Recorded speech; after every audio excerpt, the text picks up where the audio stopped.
नमस्कार। एनसीपी कांग्रेस शिवसेना के महाविकास आघाड़ी गठबंधन वाली उद्धव सरकार पर शिवसेना के नेता एकनाथ शिंदे ने ग्रहण लगा दिया है। शिवसेना के 40 विधायकों ने मुख्यमंत्री उद्धव ठाकरे के खिलाफ मोर्चा खोलते हुए आसाम के गुवाहाटी में डेरा डाल लिया है, जिसके बाद उद्धव सरकार के पास 145 वाला बहुमत का आंकड़ा उद्धव ठाकरे से काफी दूर हो चुका है। 2019 में विधानसभा चुनाव परिणाम के बाद भारतीय जनता पार्टी से दगाबाजी करते हुए मुख्यमंत्री उद्धव ठाकरे 3 घोड़ों पर सवार हुए थे, जिसके एक घोड़े ने, या यूं कहें कि खुद शिवसेना के घोड़े ने ही उद्धव ठाकरे के खिलाफ मोर्चा खोलते हुए उल्टी दिशा में दौड़ लगानी शुरू कर दी है, जिसमें उद्धव ठाकरे के हाथों सीएम गद्दी खिसकना तय मानी जा रही है। वैसे तो पिछले 2.5 सालों में कई बार ऐसे मौके आए कि जब उद्धव सरकार गिरने की नौबत आ चुकी थी, लेकिन एन केन प्रकारेण आपसी समझाइश के चलते उद्धव सरकार गिरने से बचती रही। लेकिन अब महाविकास आघाड़ी गठबंधन में बगावत का गड़ा फूट चुका है,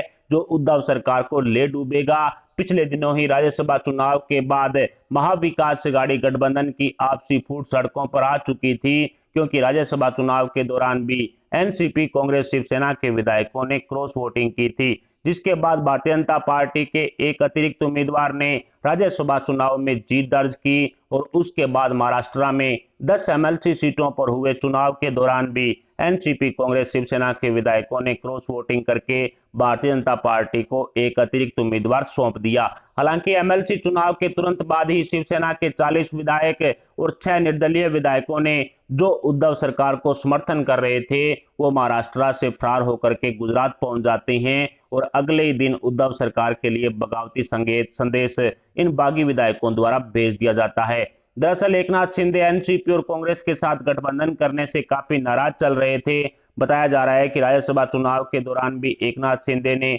मुख्यमंत्री उद्धव ठाकरे के सामने एनसीपी और कांग्रेस से गठबंधन तोड़कर भारतीय जनता पार्टी के साथ सरकार बनाने की मांग की थी, लेकिन उद्धव ठाकरे ने अपने अहंकार के चलते एकनाथ शिंदे के इस प्रस्ताव को ठुकरा दिया था, जिसके बाद से ही महाविकास आघाड़ी गठबंधन के विधायकों में बागी सुर देखने को मिले और राज्यसभा चुनाव के साथ साथ एमएलसी चुनाव में भी शिवसेना के कई विधायकों ने क्रॉस वोटिंग करते हुए भारतीय जनता पार्टी के पक्ष में अपना समर्थन कर दिया। और इस बगावत के तुरंत बाद ही उद्धव ठाकरे के दाएं हाथ माने जाने वाले एकनाथ शिंदे ने 46 से ज्यादा विधायकों के साथ गुजरात में डेरा डाल लिया और वहां से ये सभी विधायक आसाम के गुवाहाटी पहुंच चुके हैं। सिर्फ शिवसेना ही नहीं बल्कि कांग्रेस के भी 10 विधायकों से कांग्रेस के वरिष्ठ नेताओं की बातचीत नहीं हो पा रही है, जिन पर एमएलसी चुनाव के दौरान क्रॉस वोटिंग करने के आरोप भी लगे थे। महाराष्ट्र कांग्रेस के 10 विधायक फिलहाल गायब बताए जा रहे हैं। ऐसे में महाविकास आघाड़ी गठबंधन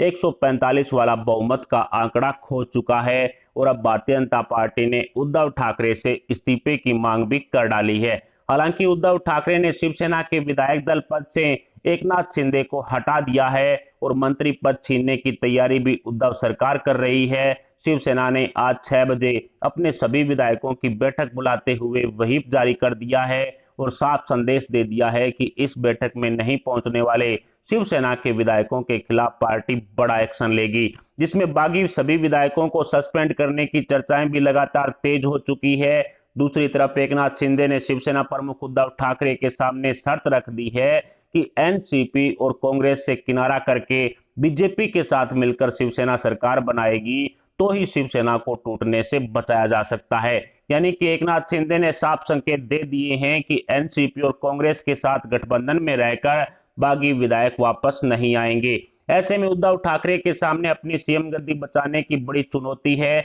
और बागी विधायकों को वापस लाने में महाविकास आघाड़ी गठबंधन के मुखिया कामयाब नहीं होते हैं, तो फिर उद्धव सरकार का गिरना तय माना जा रहा है, क्योंकि बहुमत साबित करने के लिए एनसीपी कांग्रेस शिवसेना के पास 145 विधायक नहीं हैं। ऐसे में अल्पमत के कारण उद्धव ठाकरे को अपने पद से इस्तीफा देना पड़ सकता है और सूत्रों से मिली जानकारी के मुताबिक आज सर्वदलीय बैठक में चर्चा होने के बाद उद्धव ठाकरे मुख्यमंत्री पद से इस्तीफा दे सकते हैं। हालांकि शिवसेना के विधायकों की बगावत के बाद कई तरह की संभावनाओं का जन्म महाराष्ट्र की राजनीति में हो चुका है, जिसमें एनसीपी सुप्रीमो शरद पवार द्वारा भारतीय जनता पार्टी को ऊपर से समर्थन करने की चर्चाएं भी तेज है और इसी संभावना को सच साबित करने के लिए बीजेपी नेता देवेंद्र फडणवीस कल से ही दिल्ली में डेरा डाले हुए थे, क्योंकि प्रधानमंत्री नरेंद्र मोदी जी के साथ शरद पवार की काफी नजदीकियां हैं और इसी फार्मूले के साथ भारतीय जनता पार्टी महाराष्ट्र में सरकार बनाने का दावा भी ठोक सकती है। हालांकि एकनाथ शिंदे द्वारा शिवसेना के 40 विधायकों को अपने पाले में लाया जाता है तो फिर शिवसेना के बागी विधायकों पर दल बदलू कानून लागू नहीं होगा और शिवसेना के बागी विधायकों के समर्थन से भारतीय जनता पार्टी आसानी से सरकार भी बना सकती है, जिसमें एनसीपी के समर्थन की आवश्यकता देवेंद्र फडणवीस को नहीं पड़ेगी। ऐसे में भारतीय जनता पार्टी ने ऑपरेशन लोटस को महाराष्ट्र में कामयाब करने के लिए एड़ी चोटी का जोर लगा रखा है और बीजेपी नेता नारायण राणे द्वारा पूर्व में की गई भविष्यवाणी के अनुसार जून 2022 में उद्धव सरकार गिरने का दावा ठोका गया था, जो अब सच साबित होता हुआ भी साफ साफ दिखाई पड़ रहा है। एक तरफ एनसीपी सुप्रीमो शरद पवार से प्रधानमंत्री नरेंद्र मोदी जी की नजदीकियों को लेकर के चर्चा तेज है, तो दूसरी तरफ अजीत पवार से देवेंद्र फडणवीस की नजदीकियों को लेकर के भी चर्चाएं आम हो चुकी है। ऐसे में महाविकास अघाड़ी गठबंधन को समर्थन करने वाले शिवसेना और निर्दलीय विधायकों की बगावत से कई रास्ते महाराष्ट्र की राजनीति में खुल चुके हैं, जिसमें भारतीय जनता पार्टी सरकार बनाने के लिए एड़ी चोटी का जोर लगा रही है। शिवसेना के विधायक दल के नेता से एकनाथ शिंदे को हटाने के लिए शिवसेना के सिर्फ 22 विधायकों ने ही समर्थन किया था, जिसको लेकर शिवसेना के 22 विधायकों वाला एक लेटर भी सामने आ चुका है। ऐसे में शिवसेना के 55 विधायकों में से उद्धव ठाकरे के हाथ में सिर्फ 22 विधायक ही बचे हैं और शिवसेना के 33 विधायकों ने उद्धव ठाकरे के खिलाफ मोर्चा खोलते हुए बागी सुर अपना लिए। लेकिन ताजा अपडेट के अनुसार शिवसेना के 40 और निर्दलीय सहित 6 अन्य विधायक हैं वो एकनाथ शिंदे के साथ गुवाहाटी के होटल में मौजूद हैं और बताया जा रहा है कि जिस होटल में सभी बागी विधायक रुके हुए हैं उस होटल के 70 कमरों को अगले 3 से 4 दिन हेतु बुक कर दिया गया है। ऐसे में एनसीपी और कांग्रेस के विधायक भी जल्द ही गुवाहाटी पहुंचने की खबरें भी आ रही है, क्योंकि एनसीपी और कांग्रेस के विधायकों में भी उद्धव सरकार के खिलाफ रोष व्याप्त है और अब बताया जा रहा है कि कुछ एनसीपी और कुछ कांग्रेस के विधायक हैं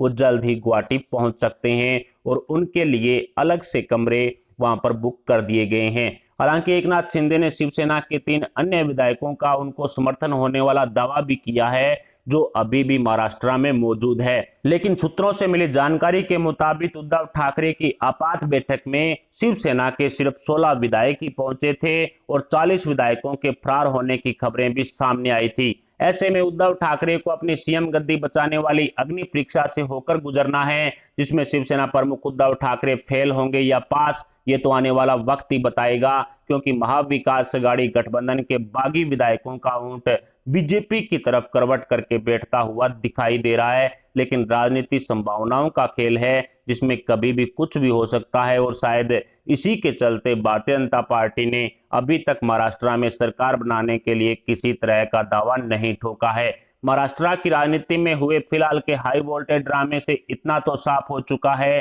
कि मुख्यमंत्री उद्धव ठाकरे के हाथों उनकी गद्दी खिसक चुकी है, लेकिन नई सरकार के लिए बागी विधायकों को अपने पद से इस्तीफा देना पड़ेगा या फिर नहीं, ये अभी तक साफ नहीं हुआ है, क्योंकि शिवसेना के बागी विधायकों को दल बदलू कानून से बचने के लिए 37 का आंकड़ा जुटाना पड़ेगा। यदि एकनाथ शिंदे शिवसेना के 37 विधायकों को अपने पाले में खड़ा कर लेते हैं तो शिवसेना के किसी भी बागी विधायक को अपने पद से इस्तीफा नहीं देना पड़ेगा और वो सभी विधायक अपने पद पर बने रहकर भारतीय जनता पार्टी को समर्थन कर सकते हैं। लेकिन एकनाथ शिंदे 37 शिवसेना के विधायकों को अपने साथ नहीं जोड़ पाए तो दल बदलू कानून के अनुसार इन सभी बागी विधायकों को अपने पद से इस्तीफा देना पड़ेगा, जिसके बाद नए सिरे से चुनाव होंगे और भविष्य में बागी विधायकों की सीटों पर होने वाले चुनाव परिणाम के बाद ही सरकार बनाने की स्थिति स्पष्ट हो पाएगी। खैर, इस पूरे हाई वोल्टेज ड्रामे को देखने के बाद इतना तो साफ हो चुका है कि उद्धव ठाकरे को मुख्यमंत्री पद से इस्तीफा देना ही पड़ेगा,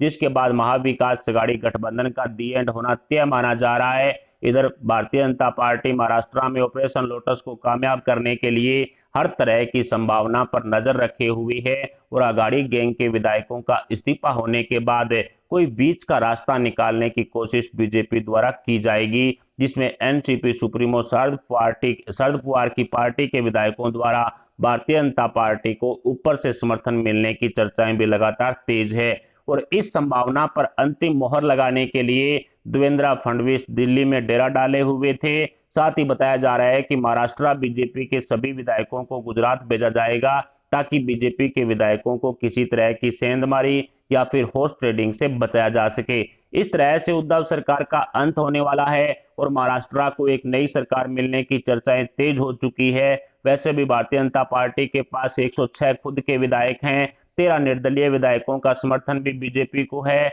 4 अन्य और एक महाराष्ट्र नवनिर्माण सेना के विधायक का समर्थन भी भारतीय जनता पार्टी के पास है। ऐसे में बीजेपी के पास महाराष्ट्र में 124 विधायक हैं और शिवसेना के बागी विधायकों का इस्तीफा होता है तो फिर भारतीय जनता पार्टी सरकार बनाने की स्थिति में भी आ सकती है, क्योंकि जिसका पलड़ा भारी होगा उसके साथ छोटी बड़ी अन्य पार्टियों के विधायक भी आ सकते हैं। कुल मिलाकर महाविकास अघाड़ी गठबंधन में शिवसेना के बागी विधायकों ने हड़कंप मचाकर रख दिया है और बीजेपी नेता चंद्रकांत पाटिल के अनुसार इस बगावत की स्क्रिप्ट शिवसेना के उखाड़ दिया वाले पत्रकार संजय राउत ने लिखी थी, क्योंकि संजय राउत आए दिन ऐसे ऐसे बयान देते रहे हैं जिससे शिवसेना ही नहीं बल्कि निर्दलीय सहित अन्य राजनीतिक पार्टियों के विधायकों में भी संजय राउत के खिलाफ गुस्सा व्याप्त है, जिसके नतीजे अनुसार महाविकास अघाड़ी गठबंधन में बगावत हुई है। महाविकास अघाड़ी गठबंधन वाली उद्धव सरकार द्वारा बहुमत साबित नहीं करने की स्थिति में राज्यपाल भगत सिंह कोश्यारी द्वारा महाराष्ट्र में राष्ट्रीय शासन लागू करने की सिफारिश भी की जा सकती है,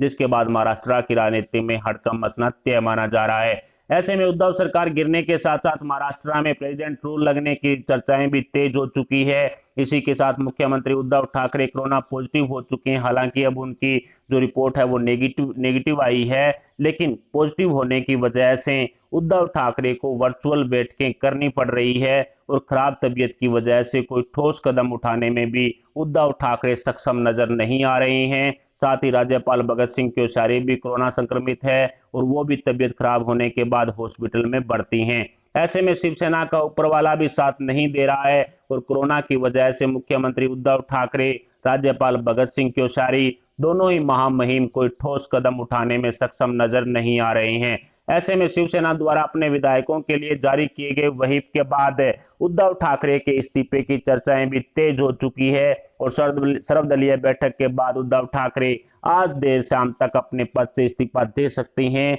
जिसके बाद उद्धव सरकार का अंत होना तय माना जा रहा है। कुल मिलाकर कहा जा सकता है कि महाविकास अघाड़ी गठबंधन सरकार का आज अंतिम दिन है और अगले एक हफ्ते तक महाविकास अघाड़ी गठबंधन और महाराष्ट्र की राजनीति को लेकर के खलबली मची रहेगी, क्योंकि जब तक नई सरकार का गठन नहीं होगा तब तक जो बागी विधायक हैं वो गुवाहाटी में ही रहेंगे और राज्यपाल भगत सिंह कोश्यारी अगला संदेश क्या देते हैं ये देखना काफी दिलचस्प होगा। लेकिन आज देर रात तक उद्धव ठाकरे द्वारा अपने पद से इस्तीफा देने की चर्चाएं फिलहाल तेज है। फिलहाल महाविकास अघाड़ी गठबंधन की इस स्थिति पर आपके क्या विचार हैं? क्या महाविकास अघाड़ी गठबंधन सरकार बच पाएगी या फिर शिवसेना के बागी विधायकों द्वारा ऑपरेशन लोटस को कामयाब बनाया जाएगा? इस पर आप अपने विचार हमें कमेंट बॉक्स में जरूर बताएं। साथ ही वीडियो को लाइक करके हमारे चैनल को सब्सक्राइब जरूर कर लें। अभी के लिए इतना ही, मिलते हैं अगली बड़ी अपडेट न्यूज अगली खबर के साथ। तब तक के लिए जय हिंद, जय भारत।